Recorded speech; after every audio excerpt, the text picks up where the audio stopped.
What's up, everybody, and welcome to ITG Daily, the show that brings you the hottest in gaming news. I'm Drew Bosley. You can find me on Twitter at ArtisticGamer28. That, though, on the other side is my one and only friend, Scott Savage. You can find him on Twitter as well at ToeSavage. Scott, what's happening, buddy? Happy Friday. Oh, man, I am so ready for the weekend. Let the games begin, because we got a lot of them. Dude, there's so many things coming in right now. Holy, it is something else. There's like the month of October and November now are just leading into things. I was just like, oh my goodness, no sleep for the wicked here, buddy. Dude, people can join us live every day, Monday to Friday at 11 a.m. Eastern over on twitch.tv/the official ITG, as well as YouTube at ITG. But if you can't join us live, hit us up later inside the game.ca podcast services and those beautiful TV networks around the globe. Scott, today's show. Valve approves a new Half-Life twin stick shooter game created by a fan. Yo, shout out to that. I did not think that was coming. We've seen a lot of, as of late, we've seen a lot of games come out and they get shut down because the fans never ask for approval to do the game, and then they don't get to make it because they're like, no, you can't do that. That's our IP. Yeah, you can't just play around that way. No, so it's good on Valve. I like this. I appreciate that. So, dude, anything in the world of Half-Life, people are always looking for something. But we also have more on today's show. Stadia is coming to an end, but Gylt could get a new life for players, and Ubisoft Chief Creative Officer departs after only 1 year. That one, dude. Yeah, we got a couple things on the go, so let's get into it already. As Northern Nerdcast joins us as Weak Sauce. Dude, you haven't. Let's get into it. Half-Life twin stick shooter fan gets a blessing from Valve and a Steam release. Dude, we even got a release. This is wild. This comes from Ted over PC Gamer. Over on ModDB, a creator by the name of Pinky Dev has created the codename Loop.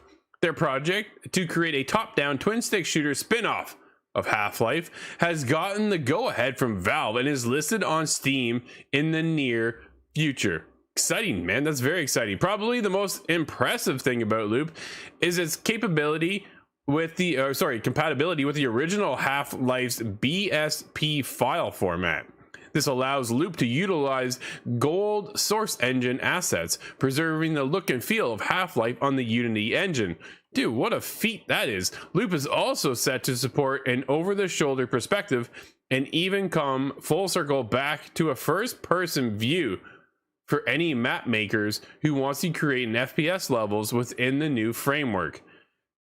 And Valve approved this, Scott. How excited are you?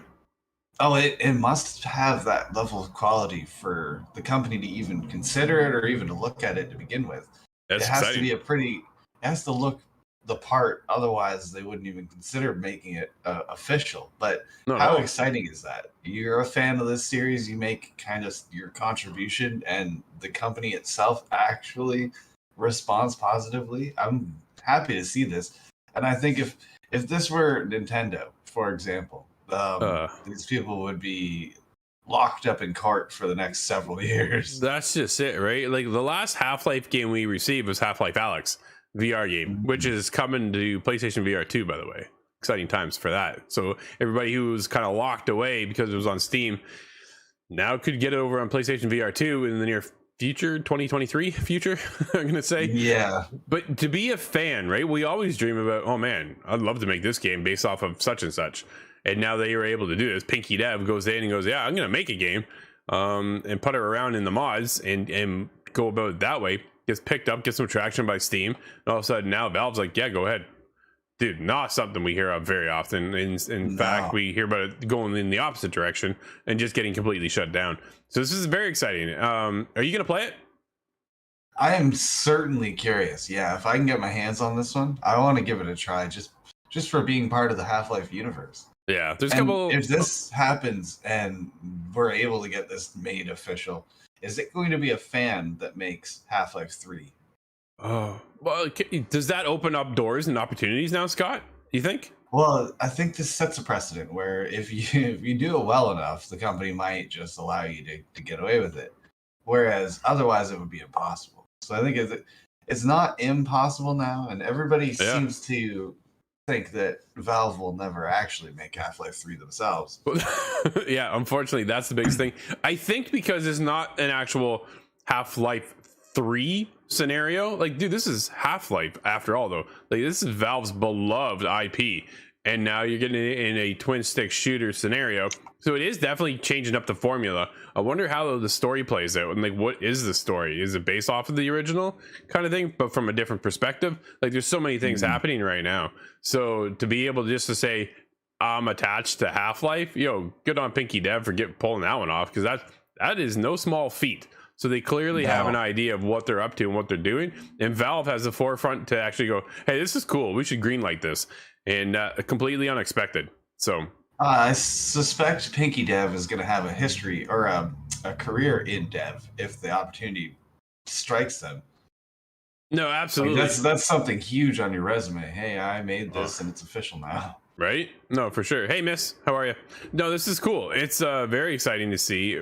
But yeah, what does the future hold now for the Halo? Man, that's another question too. But what does the future hold for Half-Life? But yeah, more VR, or will we ever see the light of day for a third title?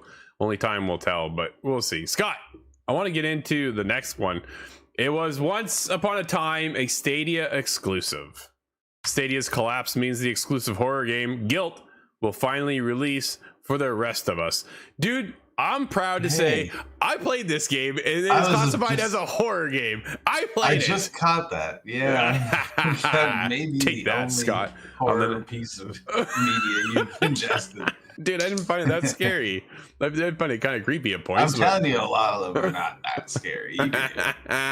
This comes from Andy Chalk over at PC Gamer. Gylt was a Stadia launch title when it came out in 2019 and has remained exclusive to the platform. But perfectly fair if you don't remember Gylt, because not too many people actually probably played it. It's a single-player action-adventure horror game created by a rhyme studio, Tequila Works. It was released in 2019 as a Google Stadia exclusive, one of the very few, Scott, to be exclusive over on Google Stadia, and so it remained, despite some rumbling from the developers about ongoing multi-platform. But the looming collapse of Stadia means it's finally going to happen eventually. Quote, spooky season is around the corner, and we bring terrific news, end quote, the studio announced via Eurogamer. Quote, we've been working on it for a long time, and it's finally time to make it official. Gylt is going multi-platform in 2023, Scott. We gotta wait a year, buddy. Okay. Well, that's a little longer than I expected, man. To be honest. First released in, was it 2020? No, 2019. That was when it came out. So it's rare that 4 years later you get a shakeup like that. But this has to do largely with Stadia falling away. Absolutely. Brad says, how many exclusives did Stadia have? Dude, that's a good question. And you can probably count them all in one hand.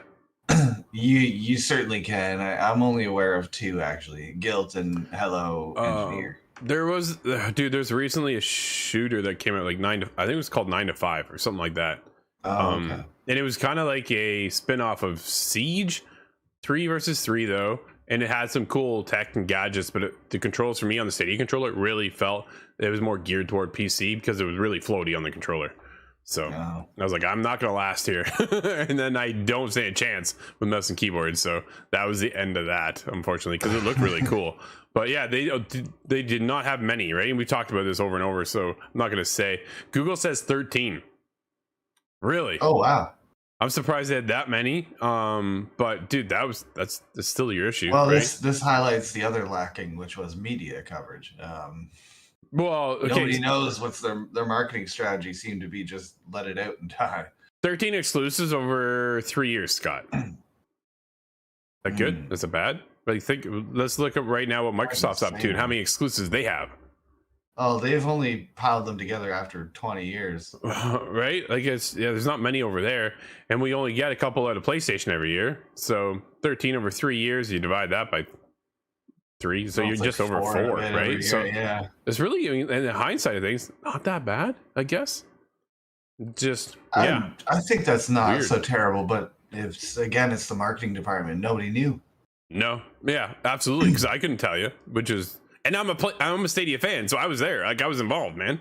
Yeah, that's unfortunate because what could have been, Scott. It's one of those hindsights you keep looking back, right? I'm like, man, Stadia really just kind of dropped the ball on this, and they had something. Man, I loved it. It was so quick and easy. It kind of hurts, to be honest, Scott. It really does hurt because I thought they had the potential to drive. What they did was they drove the market forward and then passed it off to Xbox and Nvidia.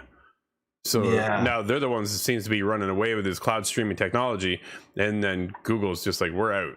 Like, man. I haven't played with the Xbox or Nvidia for that matter. I haven't experienced any of the cloud services there. So know if they're solid still or comparable.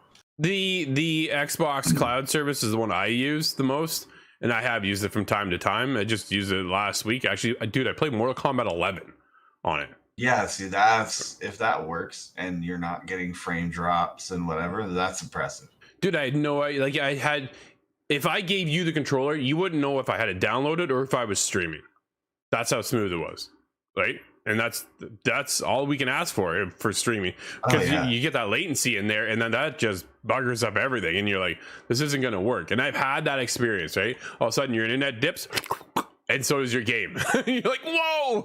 That's what happened with me in Stadia. That was Samurai Showdown, I believe. Oh, yeah. That one, that locked up a lot for me. It made it very unplayable. That's too bad. If I was going to go online, it would just be not worth it. Dude, it's really unfortunate because even Destiny developers, Bungie, talked about how they have all kinds of Stadia platforms in-house to test the game out. Because it's that quick and easy, right? They just allowed them to jump in, test it out, see if it works, and then move on. And now it's just gone. Well, in January, it's gone. But Scott, who else is gone is Ubisoft Chief Creative Officer, departing after only 1 year. Igor is unfortunately leaving the Assassin's Creed, which is there's a lot of shakeup right now over at Ubisoft. Scott, are you worried with Ubisoft right now? Well, I think they're responding to there's a lot of issue with corporate culture that I've seen little bits of rumblings of. We've been following it. I'm hoping they're just addressing that, and that's the majority of this. Yeah. But that's not to say that's what's happening in this specific scenario, but the shakeup in general. And I hope that kind of re-inspires Ubisoft overall to come out of this with a new direction, because absolutely. It seems like they're in some trouble right now. Well, Igor will be stepping down next month after only a year in the position at the troubled Assassin's Creed publisher. The company announced internally on Thursday, according to a message to staff from CEO Yves Guillemot.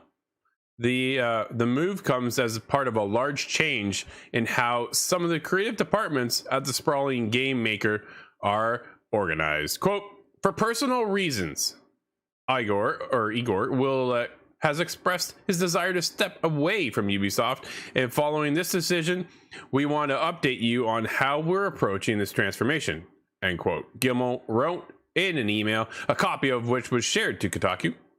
Quote, from now until his departure, end of November, Igor will be dedicated to accompanying the evolution of the structure into specific poles organized by key segments for Ubisoft so that it is better adapted to the variety of our portfolio and unique needs for each project, end quote.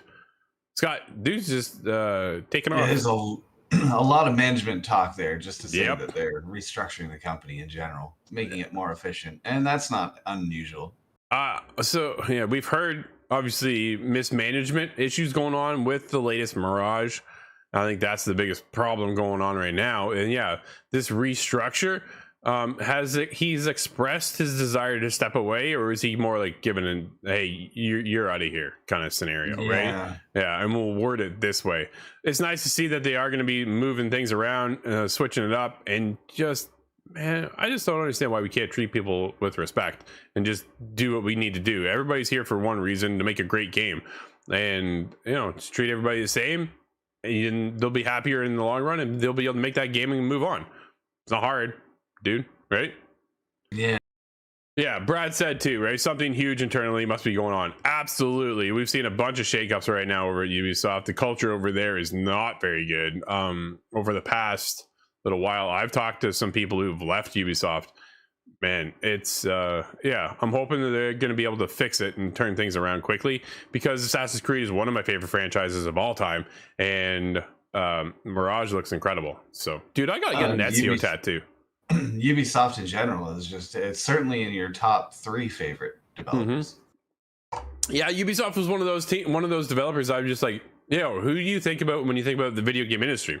PlayStation, Xbox, Ubisoft, like they're just up there. So it's kind of one of those things. I was like, man, Assassin's Creed is they're celebrating 15 years this year, and it's one I've followed from day one, right? Like I've been there from the beginning of it all, and I've gone through the ups and downs of Assassin's Creed and the changes, the many changes. Dude, Rogue is the only one I have not finished now.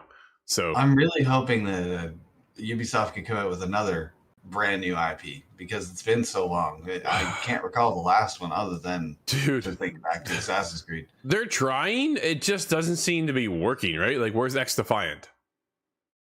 That's true, right? And they tried Hyperscape. We're on Assassin's Creed like 12 and Far Cry 18. So like, I want to see something come up before it gets stale. Yeah, no, absolutely. I want to see some new life over there, and hopefully can breathe in some new ideas. They don't all need to be the size of what Assassin's Creed turns out to be, right? I think that's the other side of it too. They don't need to be this 100 hours smaller, not open world. Dude, remember the games of 8 to 10 hours? Then you were done. Those days are gone. But Scott, why don't you take the next one? This is a you game. Battlefield 2042, unfortunately, is a me game. Infantry only event is coming next week. Battlefield 2042 is hosting an in-game event with a focus on tighter, close quarters combat. This is from Sharif Saeed at VG247. As suggested by leaks, the next Battlefield 2042 in-game event is just over the horizon. The Liquidators is a limited time event that introduces a new infantry-only mode to the game. The Liquidators is a 2-week event kicking off October 11th, ending October 25th. During it, players will be able to jump into Tactical Conquest, which is a new Conquest variant, emphasizing squad play and tight infantry combat. Okay, I've seen a little bit of this done with Team Deathmatch on Battlefield, which is not generally what you think of when you think of Battlefield. This seems to be a little bit different, where they're more keeping Call of Duty? the kind of the conquest ability, the points along the map to capture. Gotcha. A lot quicker. Is it something you're going to check out? Oh yes, yeah. I've been dabbling back into the game recently, the last couple weeks maybe, and I've not been having a bad time. The maps, the reshake up of them, I agree with some, but I disagree with others. They're trying though. Dude, I want to jump into Hazard Zone. Them for that. You, me, Kyle, my brother's got it now. So, I still haven't played Hazard Zone, so I'm into that. All right, we'll have to check it out. I got it downloaded, dude. It's on my Xbox, ready to go. It's taking up a lot of space, I think. Yeah. Right? So these games are not small. No, they certainly aren't. Yeah, it's funny how quickly they eat up your hard drive. So yeah, we can do that Stadia cloud streaming tech. I'm down, because if it works, man, it saves myself a lot of space, and I love that idea. But dude, let's get into some unfortunate news. Platinum CEO breaks silence on Babylon's fall closure. We're extremely sorry, says the CEO. Atsushi? Is that, did I get it?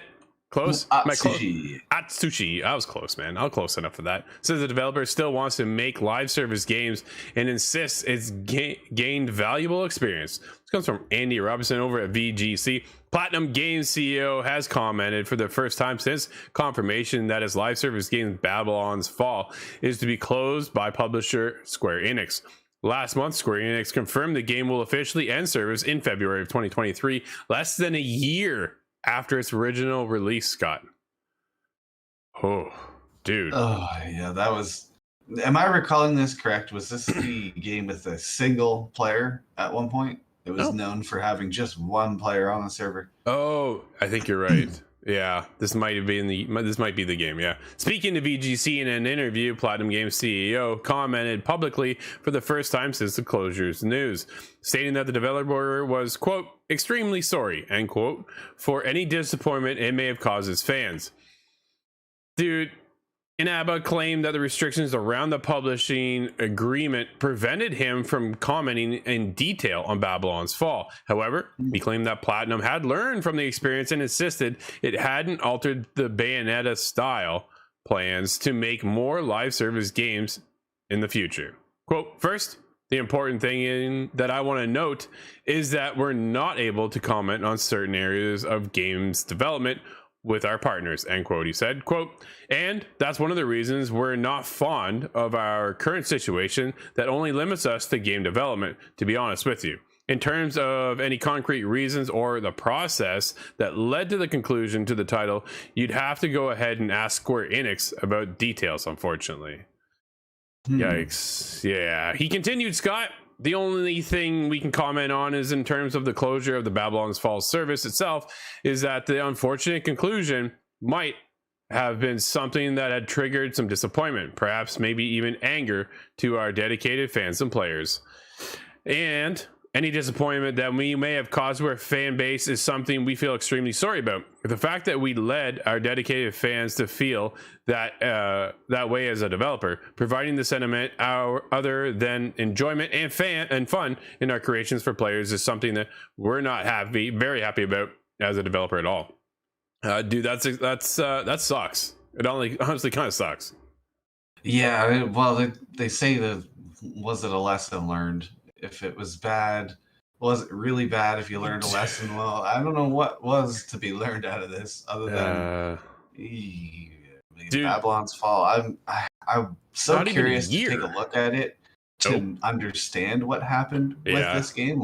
Is it truly so awful? The game itself? Is it servers? I'm just so out of the loop on this one. Platinum not on a high roll right now, dude. The last game I kind of always go back to and wonder whatever happened to was Scalebound. Xbox canceled that game altogether. Oh man. Right? Like what could have been with that one? That's really, man, like I was looking forward to that. I want that to be the conclusion to this Jim Ryan situation with PlayStation. Now, if the PlayStation can pull out Scalebound, put it behind an exclusivity wall, and then we all just go back to business as usual. I wonder who owns that IP.